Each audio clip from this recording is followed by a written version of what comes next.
My orientation camp was in Ilaru, even though I served in Lagos State, but my camp was in Ilaru. That was many moons ago. And I remembered we did our walk in those days around the town, and I'm not sure they still do that anymore. So it's not my first time here. So it's like coming back home. Once again, thank you, and thank you for the honor, because I count it as an honor and a privilege to come and speak in front of this distinguished audience. I'm not from Yewa, and the easiest thing would have been to just get someone from Yewa to start doing this. But you chose someone from outside who most likely have what we call an helicopter view, an impartial view of how we can move the needle forward in the development of Yewa. I'm conscious of time, and I know that they mentioned that Jumat will also take place at some point. And I would like us to go straight into the paper. Yewa Land and the Quest for Development, graduating from self-determination to self-actualization. The paper has been shared, so I'll go straight into it. My name is Sheye Oyeleye, the Director General, Development Agenda for Western Nigeria, Dawn Commission. For those who don't know, Dawn was set up 10 years ago this year, July 24, 2013. We are based in Ibadan, Cocoa House to be precise. There's no other building that speaks about the apogee and the heights of the Yoruba of the past than Cocoa House. The other day, about 2 weeks ago, I was saying it that I'm not sure that there's been any other state government that has built a Cocoa House since that was commissioned in 1965. It shows how we have moved forward greatly, indeed. Permit me to start my presentation with a confession and an apology. I must confess that the majority of us in the wider Yoruba land have very little understanding of what Yewa Land represents. In fact, many have a wrong opinion, as shown by the small study we conducted while preparing for this event. We did a survey here, we sent people to the field. So some of the things we'll be saying, they are not just academic, they are things we picked on the streets. I therefore stand here to apologize to the people of Yewa Land on behalf of all Yoruba people for these wrong views.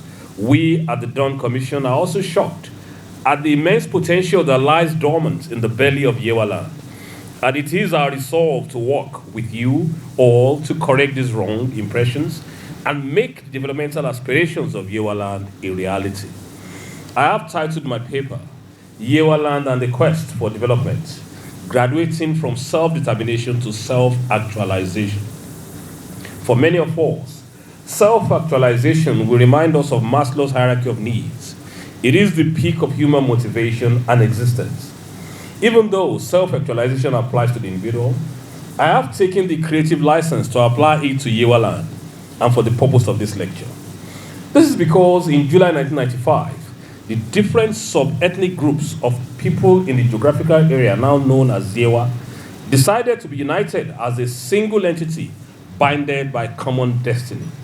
I stand here immensely proud of the history of Yewa Land, particularly since that epochal event when for the first time in history, the consensus decision to adopt the name Yewa Land was given life at an official event. It is noteworthy that prior to that decision, this region has been given different names without the consent of the people, from Western District of Lagos Protectorate, Badagry District, Imeko District, Ilaro Division, and then Egbadu Division. History is on your side, having taught us that nothing can stop a people that decide to pursue a common destiny. However, since that self-determination effort 28 years ago, the fate of Yewa Land has not changed much indeed. It has not changed much indeed. One can argue that in spite of the huge changes across many parts of Ogun State, Yewa Land has not experienced the best of times. The lamentations of underdevelopment and arrested development, the two phenomena bedeviling Yewa Land, have remained the same. I am hoping, therefore, that at the end of this event, all of us present here can have a roadmap to move Yewa Land forward from the crucible of self-determination to the pinnacle of self-actualization.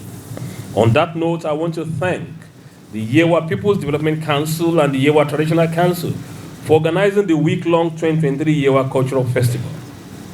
I stand here as a result of the passion that the distinguished members of these organizations have for the development of Yewa land and the commitment they have demonstrated so far.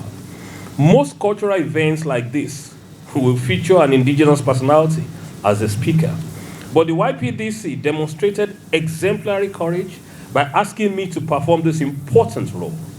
YPDC also demonstrated what I think could be described as an unquenchable quest for development of Yewa land by supporting our proposal for an economic study of Yewa land with a token. This shows that they want to be guided not just by passion, but by evidence in the pursuit of their mandate of effective development of Yewa land.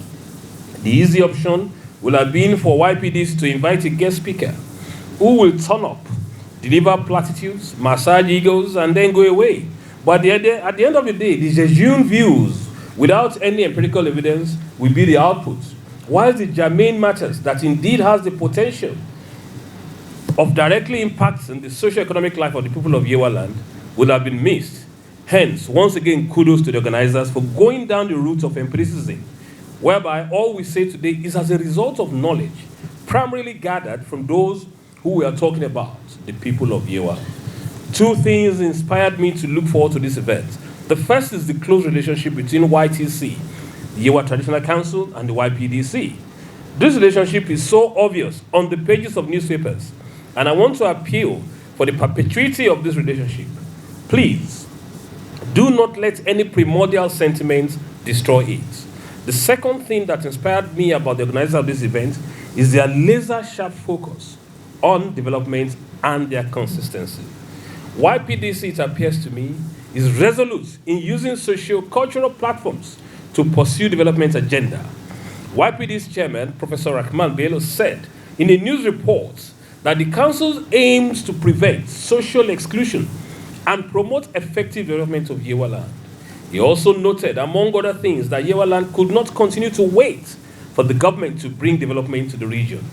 I also read a media report featuring our revered royal father, the paramount ruler of Yewa land, Oba Kehinde Gbadewole Olugbele MFR, in which he used almost the same words as Professor Bello in describing the aim of YPDC. Also, the brief we got about this event was presented to us by Dr. Loyede, and guess what? He also used the same wordings. It then occurred to me that the prerequisites for development of Yewa land, I want to commend this unity of purpose, and I hope we can marry it with actionable insights. By doing so, YTC and YPDC will be setting an example for other sociocultural groups on Yoruba land. Out of this lecture, I'm hoping a partnership with us at Dawn Commission can begin to develop a model that other sociocultural groups can learn from. But please do not think of the proposals I want to recommend here as esoteric.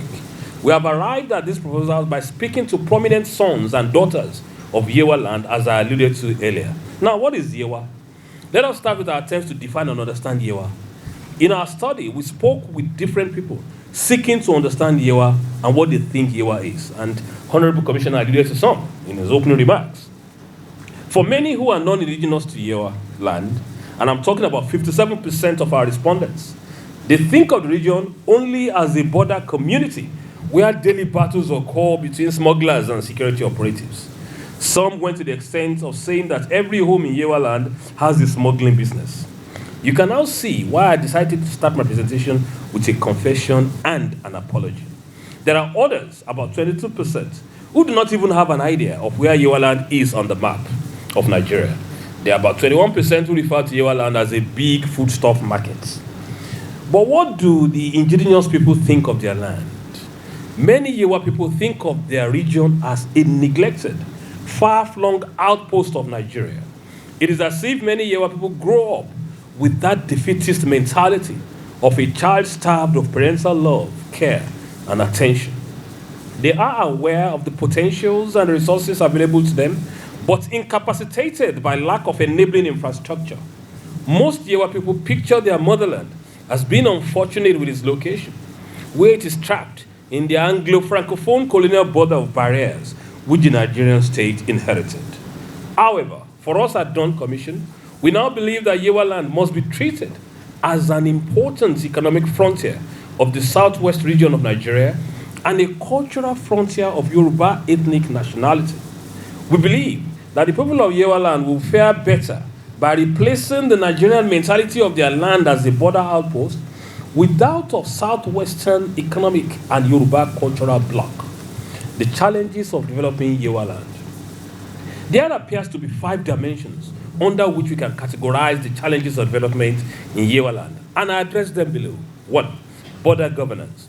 One of the leading lights of Yewa land, Emeritus Professor Anthony Asiwaju MFR, told us in our interview with him that Yewa land has no meaning except as a Nigerian part of an important African cross-border area. It has to willy-nilly face the issue of boundaries as a critical element in its development trajectory. You cannot deny that you're a border town. Professor Asiwaju lived the sterling academic career for this purpose. His December 1984 inaugural lecture, titled Artificial Boundaries, catapulted him to national prominence, where his works gave birth to 2 national agencies, the National Boundary Commission and later the Border Community Development Agency. He went further to ECOWAS level and even up to the AU level, trying to get African leaders to turn their national boundaries from their colonial status as barriers into modern-day bridges modeled after the European Union border program. But despite this extensive body of knowledge and policy instruments that are now available for effective border governance, successive Nigerian governments have chosen to retain that colonial status of borders as barriers. Yet, the border closure has not stopped the problem of smuggling. In the early 70s to 80s, when cocoa smuggling was so big, and the Nigerian government decided to dissolve commodity boards and remove license from cocoa exports, the cocoa that was smuggled across the border started finding its way back into Nigeria. In essence, there are enough lessons to teach us that mounting security barriers at our borders is not the best interest of our country and our people. One of our respondents said, being a border region should be a blessing, but is now somewhat of a curse because of too many unnecessary checkpoints. For instance, there are more than 20 checkpoints of different agencies, from Ayetoro to Abeokuta, just to extort the marketplace. I mean, if you have 20 checkpoints, a minimum, and by the time you settle at every checkpoint, put the cost on what you are taking to the market, how then would you be competitive?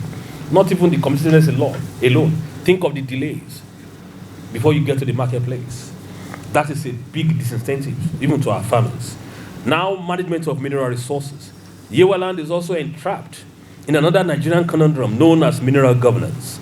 In Nigeria, once a mineral resource is found buried beneath your land, the land automatically belongs to the federal government.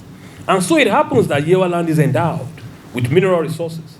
Therefore, to Nigeria, Yewa land is not only a border post or a barrier, it is an exploitation field, sadly. Nigeria has a track record of not taking care of the goose laying the golden egg. The mineral resources of Yewa land have made billionaires. But to the best of my knowledge, and correct me if I'm wrong, there's no single Yewa land indigene who is a billionaire. That is the Nigerian conundrum. In fact, we were told of some research that confirmed the health hazards of mineral exploitation in Yewa land. Lack of mobility. In all our interviews, nobody looked forward to traveling on roads in the hinterland of Yewa. A respondent puts it beautifully by saying that Ogun State, for instance, is called the gateway state because of Yewa, but unfortunately its roads are bad. A journey of an hour can take up to 4 hours in Yewa because of bad roads. Yewa needs good roads for its people to move their goods from farms to Lagos and the neighboring country, Benin Republic. Fixing roads will not only improve the value chain in Yewa land, but also attract investors to the land. So mobility is very essential to Yewa economic development. I paused for a second. When I was coming, we came in from Ibadan this morning, and we came in through the old Ilaro Road. I mean, we missed our turn in Abeokuta, so we came in through the old Ilaro Road. And I kept telling my colleagues that we came together that this is a major disincentive to a potential investor. And I was telling myself that this is an agricultural belt, that old Ilaro Road. We saw so many cashew trees. What does it entail for governments to invest on a road that will enhance agriculture It's as simple as that. My executive assistant was telling me in the car that even the youth will not stay here. So if youths were farming in the past, that's a major disincentive for them to stay. By the time you harvest your crops, how do you get them to Lagos?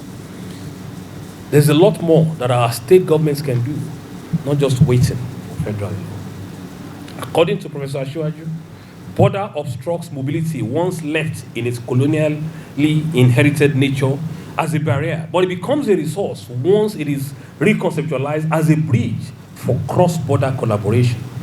It is because it officially obstructs. That's why those who are interested in cross-border business transactions, and there are many, get indulged in the use of it informally, if you like, illegally, causing the phenomenon of smuggling and other interrelated criminal activities. But once you turn it into a bridge, the problem is solved. To turn it into a bridge, you will require deliberate efforts at policy harmonization to dispel the existing asymmetries in currency and market demand and supply. If this is done, mobility will be guaranteed and development will be fast-tracked. Socioeconomic challenges. Our study reveals that there are developmental challenges that inflict daily pains on the people of Yewa. For instance, we asked our respondents about the number of hours of electricity they enjoy weekly. On average, each respondent enjoys only about 13.5 hours of electricity per week. The standard deviation of this question was 15, which shows the average value is largely typical. And our Reverend here said it, that for the last 6 days, no light. I'm sorry, how can you operate an economy with no light? In fact, whilst the Venerable was speaking, I jotted something here. I said, can't Yewa people engage Dangote and see maybe their own CSR will be the supply of power to this area? It is not impossible. It is not impossible. Who knows? That discussion can be opened. Oga, we don't need your money in Naira and Kobo. We need you to do roads, even if it's 1-2, as Venerable said, 1-2 kilometer concrete roads. And also, what can you do in helping us with power? A community in Osun recently, yes, small community, but it's a start. They've not had lights in 91 years. Someone took solar farm there. Today, all the 900 homes in that area now enjoy 24 hours electricity.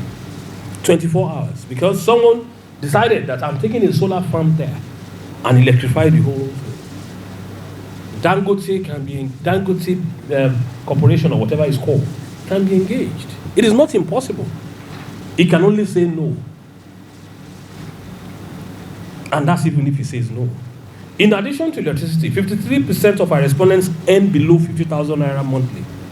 We would have loved to break this down further in a bigger study to have a true picture of how much people earn monthly. This is because it appears earning about 50,000 monthly is in itself luxury. Another surprising finding is that only about 27% of our respondents said they have tertiary education, while a whopping 19% said they have no formal education, none at all. Now that's a major disaster. It is something I have never seen anywhere in Yoruba land, and we should be interested in a larger study to investigate this further. It means that about 73% of our respondents either did not have formal education or did not go beyond secondary education. We also asked our respondents about the possibility of a child born in Yewa land and realizing his or her life ambitions in Yewa land. Nobody gave us a clear yes as an answer. Many said it is impossible. A few others said it is possible but difficult. Part of the strategic education, there is a glaring absence of social support system to nurture local talents. Financial institutions are another missing factor in the development of equation of Yewa land. More than half of our respondents use cooperatives and trade structures. It's not that too difficult to start community banks. Even Yewa Community Bank, it can be started. The people can come together, and I'm glad that all this dichotomy of Yewa North, Yewa South, we have moved away. The world is moving. The world has moved away completely from working in silos. It is because of your desire to work together. That's why we are sitting down here today. Your desire to work together as Yewa, not that I'm from Milaro or from Ibo. I didn't pronounce it properly the other time, Ibo or whatever. No, we are all the same Yewa. working together. Now, lack of an all-embracing political agenda, the paramount ruler of Yewa land, His Royal Majesty Oba Kehinde Gbadewole Olugbenle MFR, granted an interview last year, excerpt of which is below. Unfortunately, our children lack cohesion, and it is very disgraceful. The day politicians of Yewa extraction all come together and bring out one candidate, that day they should go and sleep. The election is as good as won. I won't deceive you. Even other divisions also want a Yewa person to be a governor. Other paramount rulers always tell me, please talk to your children. But unfortunately, these children are not doing the right thing. Some of them don't even come to inform me that they are contesting the governorship seats, We are our own problems. It is not my intent to question or interrogate this royal assertion. Yoruba tradition even forbids that we do that. I'm simply highlighting it as one of the challenges militating against development of Yewa land, and which the YPDC should put at the near top of its to-do list. This is because there are some challenges, for instance, that of good roads, that may remain unsolvable without an all-inclusive political agenda. Internal factors. There are other pockets of challenges that I would like to group together as internal factors. This centers around the attitude of Yewa people to Yewa collective affairs. And again, Honorable Commissioner mentioned that. One of our respondents gave us an insight into this when she said, Yewa hasn't achieved its self-determination ambitions mainly because of lack of unity among these people. And that's why Yewa people are being manipulated and shortchanged in the states. For instance, Ayetoro people are more committed to Ayetoro Yewa Day than the general Yewa festival. And this cuts across all other subgroups in Yewa land. You will find more Ilaro indigenes attending Orono festival than the general Yewa festival. This is a view shared by about 90% of our respondents. It is therefore my estimation that the lack of collective agenda is perhaps the worst development challenge in Yewa land. This is because every other challenge aforementioned is surmountable with a collective agenda. The do's and don'ts of developing Yewa land. How then do we begin to change the narrative of Yewa land from a land of untapped potentials to a land brimming with the status and reputation of self-actualization? I will first discuss what I think we should stop doing, the don'ts. In my view, there's only one thing that development stakeholders of Yewa land should stop doing right away, and I'm happy it is one of the cornerstones of YPDC, as noted by Professor Rahman Bello.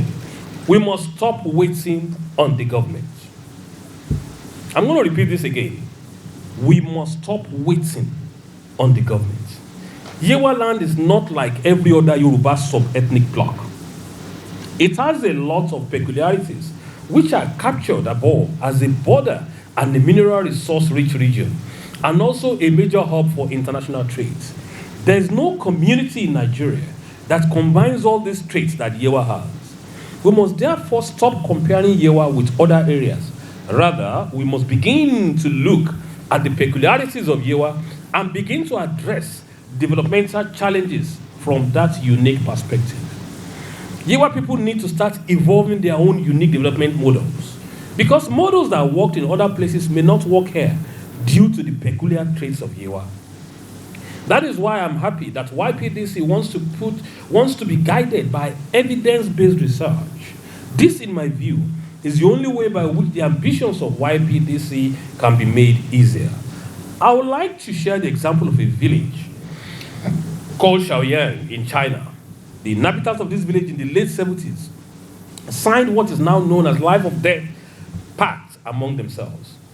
At the time, China was a communist country, and it practices collective farming, agricultural production in which multiple farmers run their holdings as a joint enterprise. The problem was that the joint enterprise was owned and administered by the state. Despite this system, Chinese were sinking deeper into poverty and hunger. In those days, the GDP of China was less than that of Tanzania, not to mention Nigeria. The people of Shaoyang knew the problem was the system, and they, at the risk of being persecuted, broke rank with collective farming by deciding to keep their excess harvest after meeting the state's targets. We divided the land between the households. The head of each household must sign and stamp the pact. Each household must meet the state's targets and not ask for anything from the state. If the leaders are arrested or killed, the others will adopt and raise their children, said one of the leaders of that movement. And it worked wonders. Productivity increased. They had access to keep and sell, and that began the process of economic liberalization of China. Imagine what happened in a small village, swept the entire nation. What if they had continued to abide by the state's unworkable ideology? The people of Yewa also must look inward to develop their own socio-economic and socio-political development model. Who knows, by doing so, the stone the builders rejected may eventually become the cornerstone. They must, like the people of Shaoyong, begin to develop their own model, the one that will suit their peculiar strengths and accommodate their weaknesses. China eventually liberalized its economic policies, and today, no country in the world is more capitalist than China. Yet, China refuses to liberalize this political system. It manages to evolve a socio-political and economic model that does not obtain anywhere else in the world. The do's. In developing your own development agenda, I wish to call your attention to your assets, which our study revealed.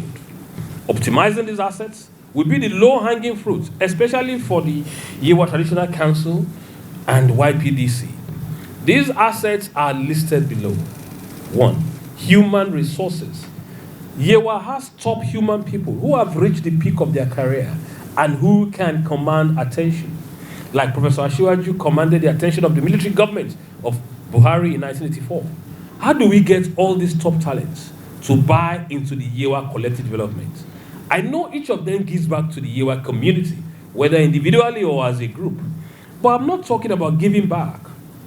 I'm talking about getting everybody committed to a collective agenda. Unfortunately, it appears Yewa people do not like to flaunt their chosen identity as Yewa. There are top people that I know within the professional cadres whom I did not know are from Yewa. I trust my Ibadan brothers. No matter how rich and highly placed, he must let you know his ancestry by sneaking in the local accents. Same applies to most Yoruba sub-ethnic groups, but not Yewa.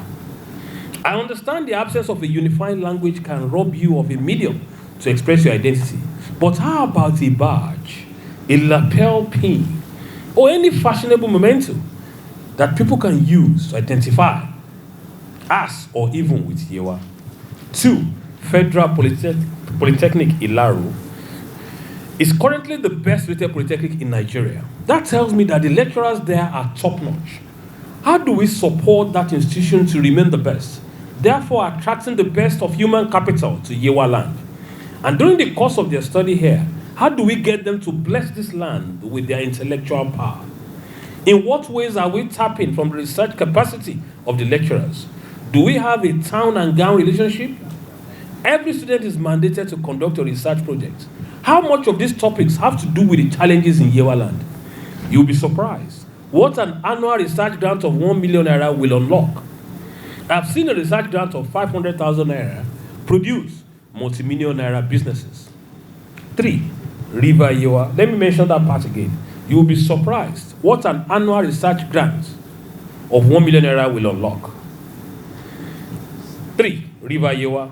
A study carried out in 2017 by researchers from the Polytechnic Ibadan and University of Lagos concluded that the groundwater in Yewa and part of Badagry Creek studied can be regarded as being of good quality for drinking and agricultural irrigation purposes.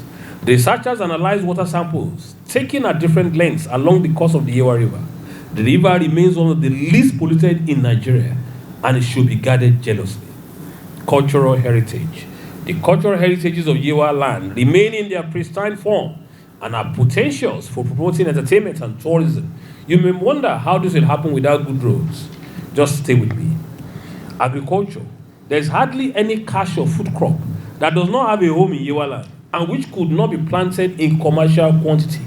As our interview with the Yaloja of Yewa land, Chief Mrs. Yemisi Abbas revealed. Teaching young population. The young male and female people of Yewa that worked with us on the field study came across as one of the most teachable that we have in Southwest. They only need the right motivation, education, and mentorship.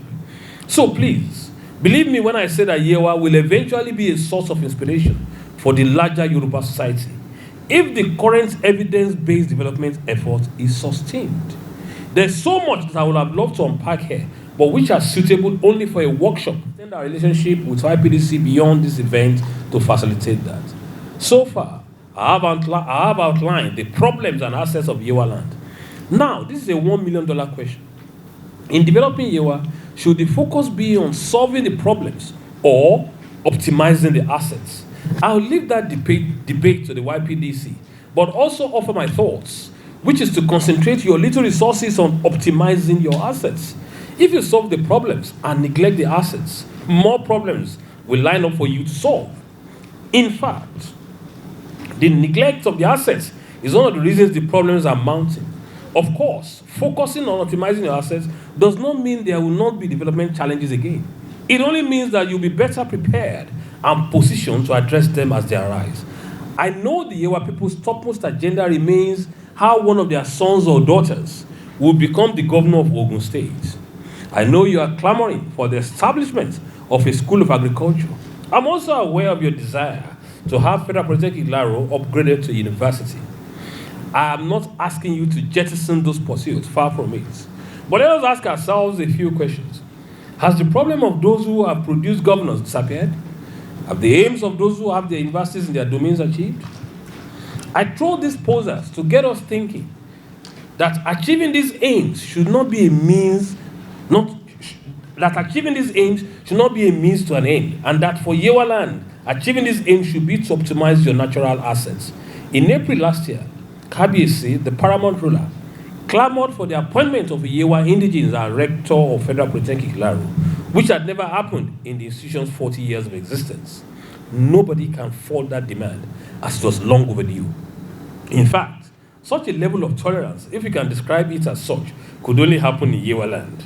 In some communities in other regions, only the indigenous will occupy such office for the larger part of such institutions' existence. In October of the same year, Kabiyesi's wish was granted. Now, is that an end in itself, or will it be a means to a planned end?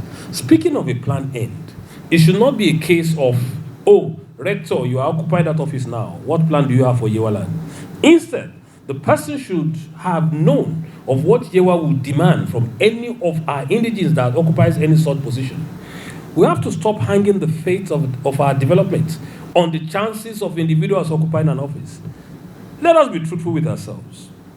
How many Fulanese will beat their chest that they are proud of President Buhari's government? Yet, before he became president, it was as if Nigeria would be doomed if he did not occupy that office. Again, I'm not asking you to jettison the pursuit of a Yewa person becoming the governor of the state. It is long due, and you deserve it. But do not hang your developmental plan on that alone. It is an icing on the cake, and it is nice to have, but you must bake the cake first, which is the pursuit of self-actualization strategies this paper is all about. Another poser, what happens if no Yewa indigene occupies an office or when the person's tenure is over? The clamor should not just be to have your kith and kin occupy an office. As desirable as that is, it is also important to have an engagement strategy or plan that you can sell to anyone that occupies an office, any office that is significant to the development of Yewa land. This calls for building bridges and nurturing strategic relationships as a corollary strategy to the pursuits of the aforementioned pro-Yewa agenda. The specific recommendations below will address this point. Media strategy. After Chinese Communist Party chairman Mao Zedong died, Deng Xiaoping took over supreme leadership and led China through a series of far-reaching market economy reforms, earning him the reputation as the architect of modern China. Deng's conclusion was that rigid ideology has wrecked China's economy. If you had a bicycle in China in the 70s, you are considered rich. But what did Deng Xiaoping do first? He sent a 5-week fact-finding mission to Europe, consisting of a delegation of more than 30 people. The outcome of that tour was that the delegates were shocked by what they saw. They have been taught that capitalist countries brutally exploited their workers, were backward and decadent. But they saw for themselves how far communist China had fallen behind. What is the lesson to learn from this experience? Deng wanted the Chinese people to see for themselves how ordinary citizens of other countries lived. He asked the Central Television crew to make this broadcast. It was an awakening moment when Chinese people saw that Japanese workers had refrigerators at home. Deng knew he had to reprogram the mindset of the Chinese people if his economic liberation policies were to have a chance. Same way we think Yewa people, especially the teeming youth, need a mind reprogramming to key into the new vision of YPDC and YTC for Yewa land. I'm not talking here of the usual ineffective backslapping reorientation programs we are used to in this country. Rather, a deliberate mind programming agenda that speaks to a new Yewa. We are therefore proposing the establishment of a Yewa FM, a radio station that could broadcast across the entire Yewa land. It is becoming cheaper to run a radio station these days, and our study shows that radio 78%, social media 57% are the main sources of information for our respondents. The media strategy we are proposing is wider than the mind programming through the radio. We are also proposing a content monetization strategy also. Yes, you do not yet have roads that can bring tourists into Yewa land, but you have one of the best cultural entertainment contents that the world would love to watch. Our recommendation is to create a deliberate plan to curate and monetize these contents. This strategy alone can bring at least 50 million naira of annual digital revenue into Yewa land from across the world. If you get the media strategy right, you can get every other thing right. There are a number of socio-economic challenges that a radio station will solve. This is why we are proposing this as the starting point, and we'd love to work with you on this strategy. And before I even stop on that radio thing, please, the day you start a Yewa FM, make sure that your on-air personalities are people who understand your nuances, your culture, who understand what it means to be a Yewa. In short, your on-air personalities have to be Yoruba. There is a state in southwest Nigeria today that has about 90% of on-air personalities who are non-Yoruba. I will not mention that state, but the results are largely seen on the streets of that state. Sila, as my friend will say. We identify, so I said tourism and entertainment strategy. We identify the tourism potential of Yewa land as a strategy to begin to build unity.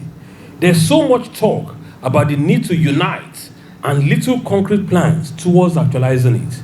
You may never succeed to unite the elders and adults in Yewa land because they grew up with that disparate mentality, their own destiny, and actively working towards their goals. Now, it is time to take the next step and move towards self-actualization. Self-actualization is about realizing the full potential of individuals and the community as a whole. It involves not just meeting basic needs, but also fostering creativity, personal growth, and a sense of fulfillment. Yewa land has the resources and the talent to achieve self-actualization.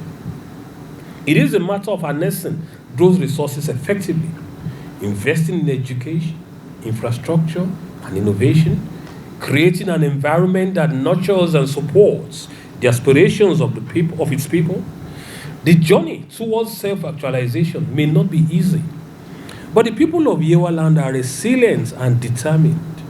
They have a strong sense of community and are willing to work together with development partners like Dawn Commission towards a common vision of a prosperous and developed region. Yewa land's quest for development is not just about the present generation, but also about creating a better future for generations to come. It is about leaving a lasting legacy of progress and prosperity and self-actualization. That whatever you are doing today, whatever our gathering here, October 13, 2023, this gathering should be spoken about in 50 years' time. That the beginning of change in Yewa land started this morning here with our determination that our story must change. And as I said in the earlier part of my paper, that story will not change if we wait only for the government to do it. There are so many, and that's why I said again, and I'm excited that we've chosen to come together as Yewa to now speak and do things together. Together. The Yorubas will say that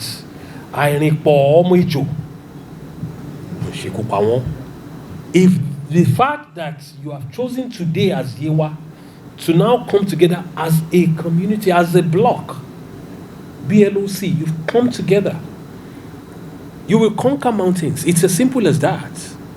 Because people will now see, the reason Southwest, 6 states, chose to come under an umbrella of Dawn is because we said, Lagos cannot be doing its own thing, or you're doing its own thing. If you go out there and you present a population of nearly 60 million of Southwest, people will listen to you. The population of Southwest today, the combined population of nearly 60 million, it's bigger than 14 European countries put together. We fact-checked it. 14 European countries put it together. Southwest is bigger than that. So, Yewa Land's quest for development is not about this generation, but the future legacy that this will give to those who are coming, who will believe in Yewa. Yewa Land's journey towards self-actualization is not a destination, but a continuous process. It is about constantly striving for improvement, innovation, and growth. It is about embracing change and adapting to new opportunities and challenges. Yewa Land and its people have the potential to become a shining example of self-actualization, not just for their region, but for the entire Yoruba nation, and by extension, Nigeria. By harnessing their strengths, embracing their values, and working together, they can create a future of sustainable development and prosperity. I thank you for listening, and also look forward to a mutually beneficial relationship with Yewa Land. Thank you very much. As a malaria for this event, so at least you always remember Yewa people anytime you look at the plaque. We want to wish you a safe journey back to Ibadan, and assure you that we will be partnering with you in trying to deliver some of the recommendations that you have in your paper. Thank you and congratulations.